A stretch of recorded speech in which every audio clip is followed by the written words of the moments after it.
Agora o Sam Pusher está aqui, ó, entrevista à CNN aqui dos Estados Unidos, Mauro Vieira diz que a agenda do Lula impede um encontro na semana que vem e que entre o presidente brasileiro e Trump, mas o que deve acontecer é um telefonema. Não vai encontrar? Por quê? Tá sem tempo? Sem tempo. Pô, desculpa, tô enrolado aqui, não tenho tempo, minha agenda tá ruim para encontrar o líder do mundo livre, mas eu vou fazer um telefonema. Ora, Lula sabe que seria humilhado no Salão Oval. Empresário do agro, empresário exportador. Lula não quer resolver o seu problema. Porque ele não tem como sentar frente a Trump. E Trump destruiu a narrativa do Lula, ao vivo, na frente do mundo inteiro.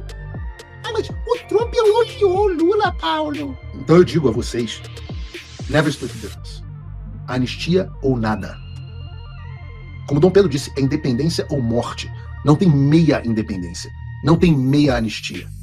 Olá pessoal, sejam bem-vindos. O meu nome é Bruno. Se você gosta e apoia o nosso conteúdo, então deixa o seu like e inscreva-se no canal.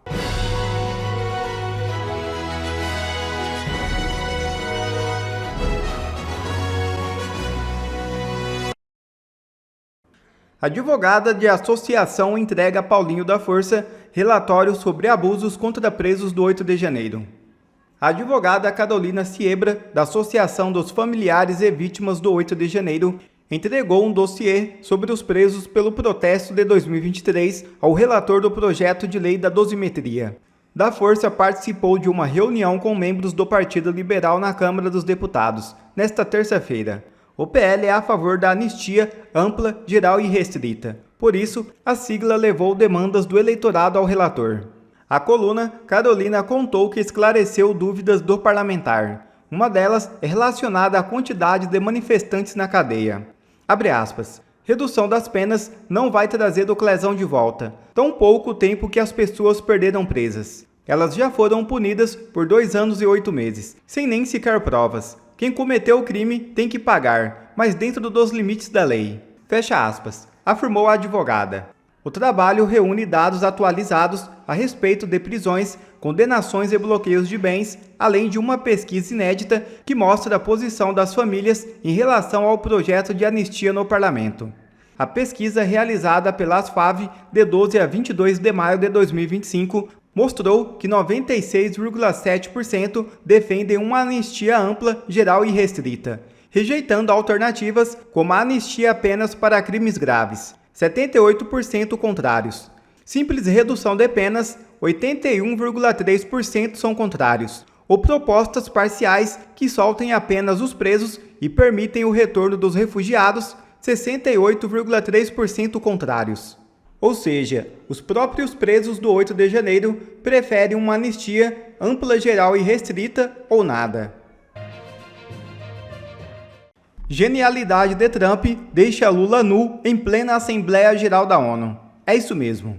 O discurso de Donald Trump na ONU foi no alvo. Denunciou a censura e a corrupção judicial no Brasil, uma acusação que choca o cenário internacional. Trump expôs Lula ao mundo em razão das inúmeras perseguições políticas e, paralelamente, o convida para negociar. O jornalista Paulo Figueiredo definiu com perfeição a situação.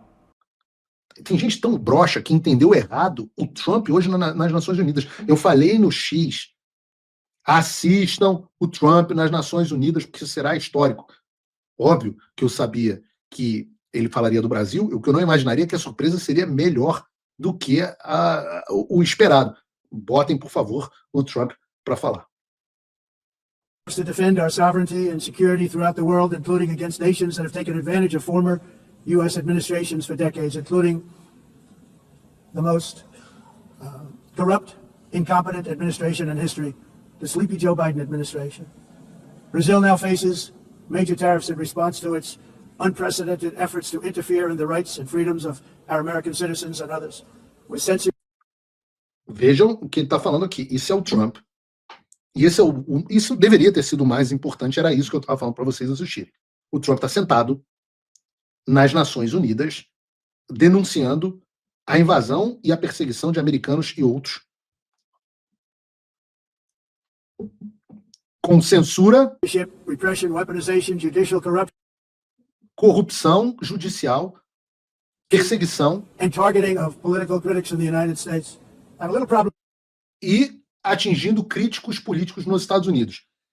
Tipo um certo procurador que resolve abrir uma denúncia criminal, e vamos falar rapidamente sobre isso, contra um deputado e um jornalista que estão reclamando do governo brasileiro nos Estados Unidos.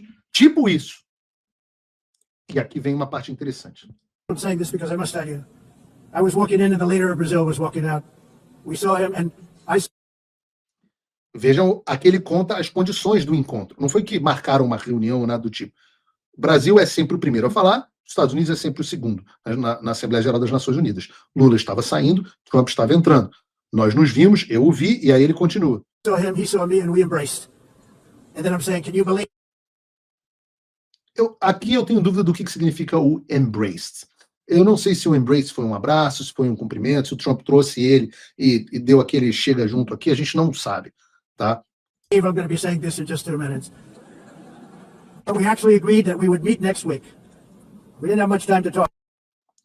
E aí ele fala que vai haver um encontro, e essa é a parte mais maravilhosa de todas, e todos os bolsonaristas e quem quer que seja o cidadão de bem no Brasil deveriam estar radiantes com isso, e eu explico por quê. Like about 20 seconds.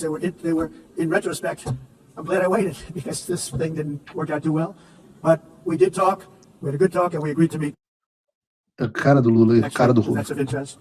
But he seemed like a very nice man, actually. I liked him. But if you, and I only do business with people I like.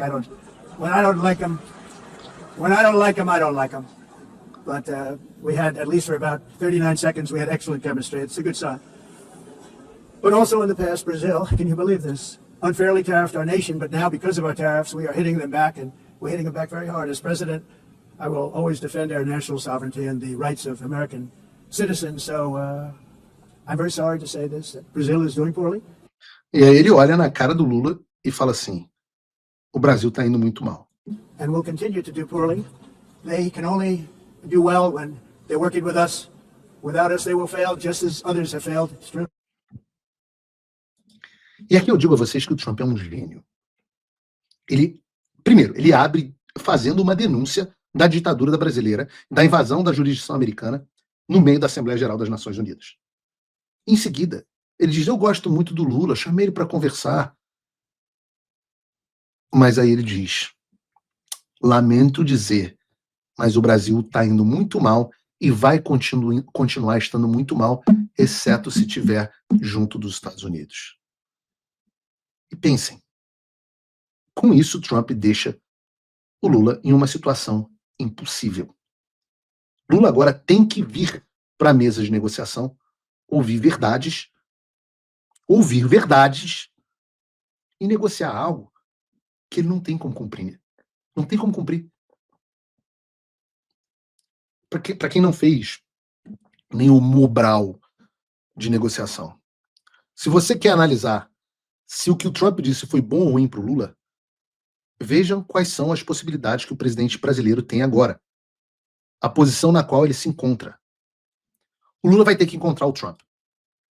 Ele foi convidado ao vivo, em frente ao mundo inteiro, e não vai mais ter como continuar, não vai ter mais como continuar dizendo que o Trump não quer mais garantir a vocês que Lula ouvirá sobre a situação do Brasil com fatos incontestáveis da boca do Trump, como foi o caso da África do Sul. Vejam o vídeo do que o Trump fez com o presidente da África do Sul.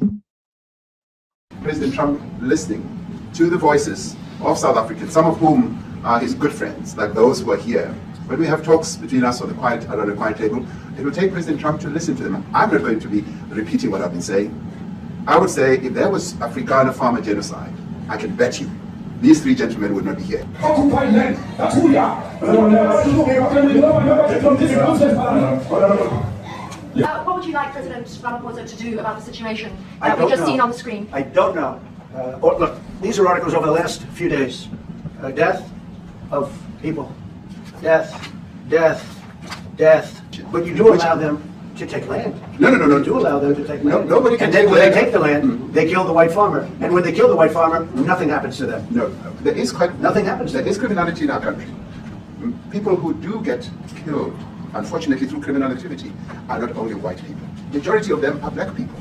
And we have now The farmers are not visualized. black. The farmers are not black. We- I don't now- say that's good or bad, but the farmers are not black. And the people that are being killed in large numbers, and you saw all those grave sites, and those are people that loved ones going, I guess on a Sunday morning they told me, to pay respect to their loved ones that were killed. Their heads chopped off, they died violently.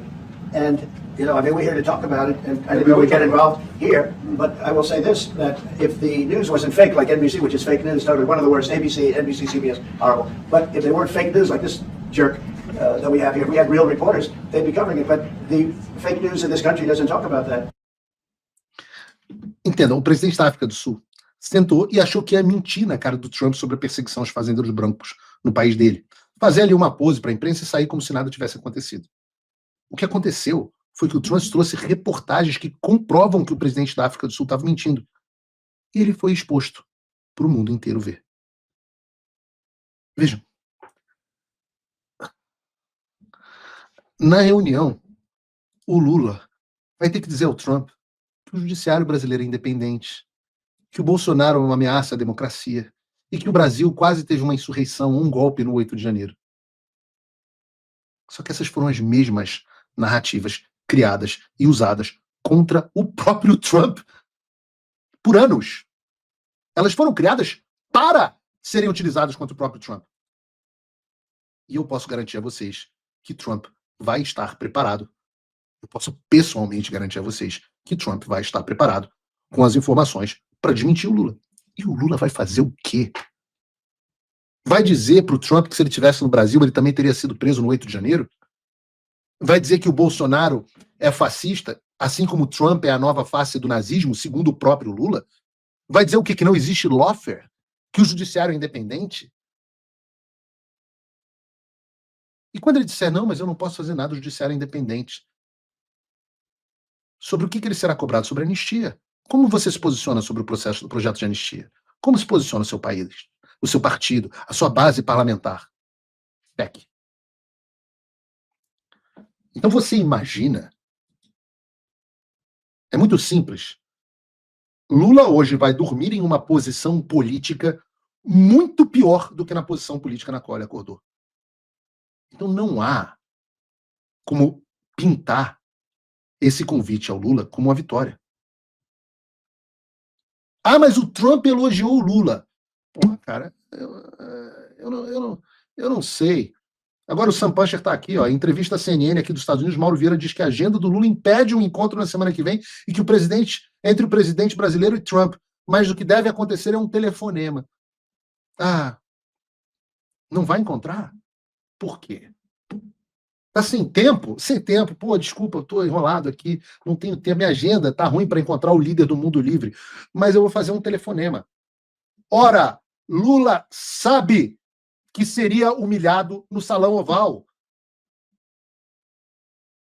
Empresário do agro, empresário exportador. Lula não quer resolver o seu problema. Porque ele não tem como sentar frente a Trump. E Trump destruiu a narrativa do Lula, ao vivo, na frente do mundo inteiro. Ai, mas o Trump elogiou o Lula, Paulo. Porra.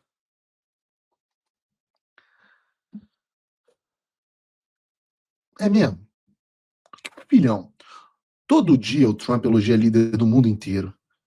Leiam o Art of the Deal. Isso é parte de negociação. Lula chegará para conversar com Trump.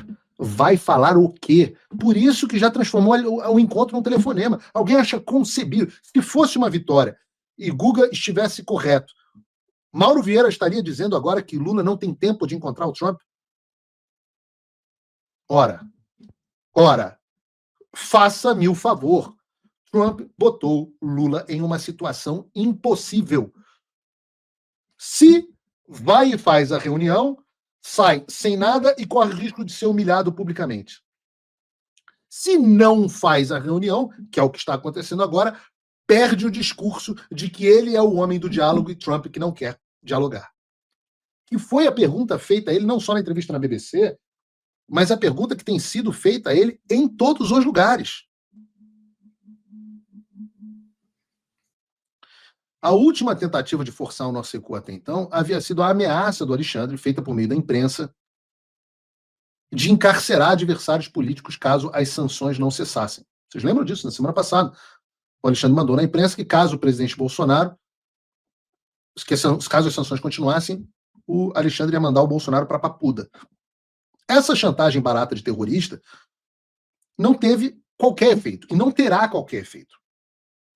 Pelo contrário, ela só reforça a nossa convicção de que a gente está lidando com um terrorista que estão dispostos, esses terroristas, a utilizarem presos políticos como moeda de troca para salvar os próprios interesses.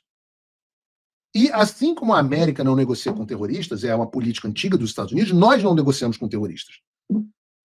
E eu estou dizendo a vocês para que se esqueçam completamente acordos obscuros ou as intimidações que vocês usaram por anos, porque isso não vai funcionar conosco.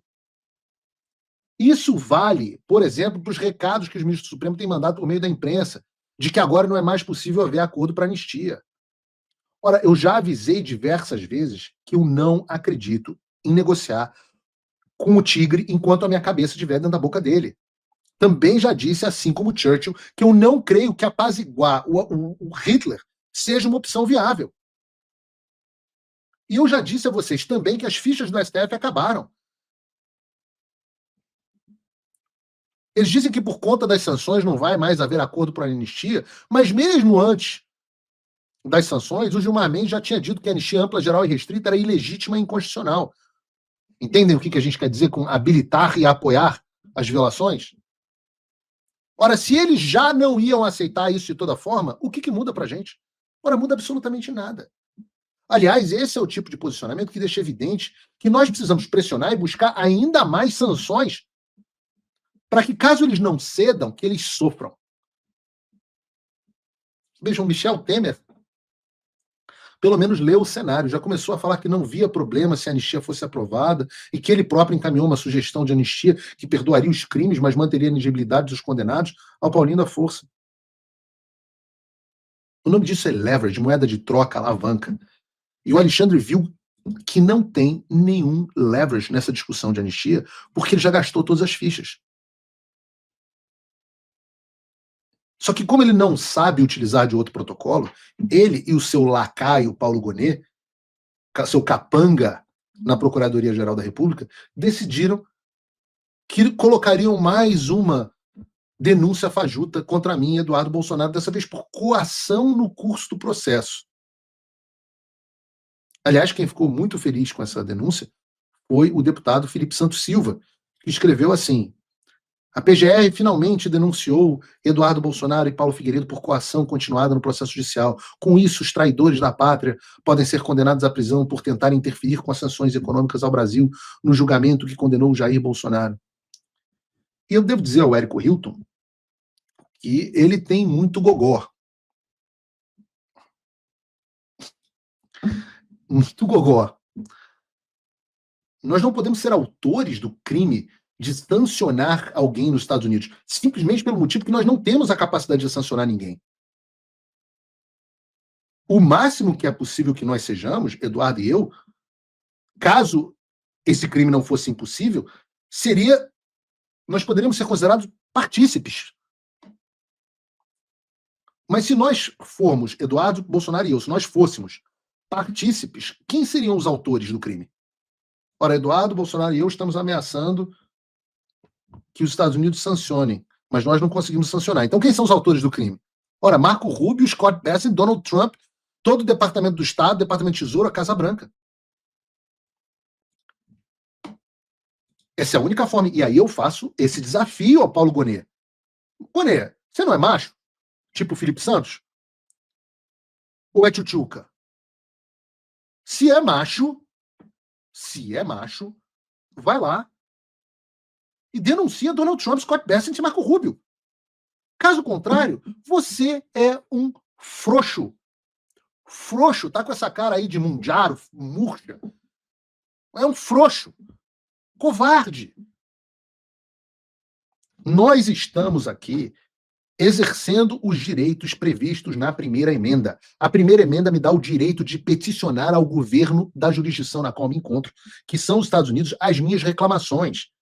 Ora, Gonet, Você ouviu o Trump? É sobre isso que são as sanções que você está direcionando você. Você vai botar a culpa em mim, mas são as suas ações que levam você a ser sancionado, que levaram você e sua família a perder os vistos e que levará, inevitavelmente, você a ser sancionado sob a lei Magnitsky. E o que eu vou me limitar a fazer é fornecer a documentação para comprovar as suas violações e depois rir. Porque eu sou uma pessoa feliz. E se você acha, Paulo Gonet, Alexandre de Moraes, vocês não entenderam, nós estamos cagando para denúncias. A única possibilidade de nós retornarmos ao Brasil é depois que houver anistia. As suas ações só comprovam que a ideia estúpida que alguns parlamentares da oposição, que serão expostos, têm de que é hora de mais um acordo caracu de redução de pena, estes acordos não servem para nada. Ora, vocês acreditam que ainda há gente estúpida? Vocês no chat digam o que vocês acham disso. Ainda há gente estúpida dentro da oposição que acha que é possível fazer um acordo para uma anistia bunda mole agora, que daqui a um ano, se acontecer, eles vão dar uma anistia completa, que é possível reduzir o tempo para tirar o presidente Bolsonaro da prisão. Ora, deixa eu dizer a vocês, me solidarizo demais com o presidente Bolsonaro. Me solidarizo demais com os presos dos 8 de janeiro. Mas ninguém é maior do que o Brasil. O presidente Bolsonaro está sofrendo um absurdo. Mas ele é um homem, é um militar. E assim como o Lula, até o Lula aguentou a prisão, o presidente Bolsonaro vai aguentar a prisão. Onde quer que seja. Os presos do 8 de janeiro, eles são uma parcela importante que nós queremos liberar, mas eles próprios já se manifestaram contra uma anistia meia-boca. Ora, porque o que você vai dizer para os exilados do 8 de janeiro, que eles nunca vão retornar para sua família? E qual é a diferença? Você hoje anistia, reduz a pena e manda o presidente Bolsonaro para casa, amanhã é aberto um novo inquérito, uma nova ação contra ele, e mandam ele de novo. Vocês querem viver o tempo inteiro debaixo dessa ameaça ou vocês querem pacificar o Brasil? A mim só interessa a pacificação do Brasil. Caso contrário, eu não faço nem questão de voltar. Só quero voltar ao Brasil pacificado. Eu estou disposto a sacrificar minha vida por isso. E o que significa isso? Liberdade. Para que as pessoas possam falar o que querem, exercerem as suas opiniões políticas e votarem quem quiserem. E para isso é necessário que se retroaja até 2019 e se anistie todos os fatos. É isso que significa anistia ampla, geral e restrita. Que todos os fatos desde 2019 sejam anistiados. E com isso, todos os inquéritos ilegais serão encerrados, as multas serão canceladas, Alexandre de Moraes deixará de ser o juiz natural de novas ações políticas perseguindo o bolsonarismo. Esse é o caminho, esse é o único caminho. E todos aqueles que trabalharem em outra direção vão se ferrar. Eu fiz uma enquete no meu X, deveria estar até no programa de hoje. Eu fiz uma enquete no meu X perguntando o que vocês preferiam. Vou fazer isso de novo em algum outro programa. Vocês preferiam a dosimetria ou nada e continuar lutando por uma anistia ampla, geral e restrita? 90% das pessoas do meu X, que são 100% dos eleitores de vocês do PL, 100% dos eleitores preferem nada a uma dosimetria. Ou é anistia ampla, geral e restrita, ou nada. Ou seja, vocês respondam no chat. É dosimetria ou é anistia? Preferem nada ou a dosimetria? Nós estamos indo para o tudo ou nada porque não há solução salomônica. A política, muitas vezes, é isso, é a arte do possível, é a arte de você buscar uma solução intermediária. A Bíblia explica que nem sempre há solução intermediária. Salomão, supostamente um homem mais sábio que nós já tivemos, ensina isso. Não existe meio bebê, só existe um bebê. Não existe meia anistia, só existe anistia. E eu garanto a você, deputado da oposição que está me assistindo, esse é um recado para você. Eu sei qual será o seu posicionamento. E se forem colocar a dosimetria e você votar favorável à dosimetria, lamento. Você será exposto. E não importa a boa relação que nós tivemos, você será exposto. Isso vale para deputado e para presidente Bolsonaro. Vamos ouvir o que o presidente Bolsonaro... O presidente Bolsonaro, neste momento, é um refém. Nunca foi um grande estrategista e nós estamos nessa situação por conta da péssima condução estratégica que ele fez. Não deveria nem estar no Brasil se sujeitando a essa situação, sendo utilizado como refém pelo regime. Foi incauto. Mas já que é um refém não tem condição de negociar a própria soltura. Não é do presidente Bolsonaro a liderança nesse momento, porque um refém não pode liderar um processo de negociação com reféns. Aliás, curiosamente, foi meu professor em Harvard, o Chris Voss, que tem um livro chamado Never Split the Difference. Né? Nunca dividam a diferença para uma negociação. Esse não é o jeito de se negociar. Então eu digo a vocês, never split the difference. Anistia ou nada. Como Dom Pedro disse, é independência ou morte. Não tem meia independência. Não tem meia anistia. E o que deixamos claro no programa de hoje, e vamos continuar deixando claro, é que o que depender aqui do fronte nessa guerra dos Estados Unidos, nós não vamos abandonar o povo brasileiro. Se você, líder político brasileiro, quiser abandonar o seu povo, você arca com a responsabilidade. A minha lealdade, e eu sei que a lealdade do Eduardo também. Eu sei que nós falamos aqui de forma uníssona nesse tema.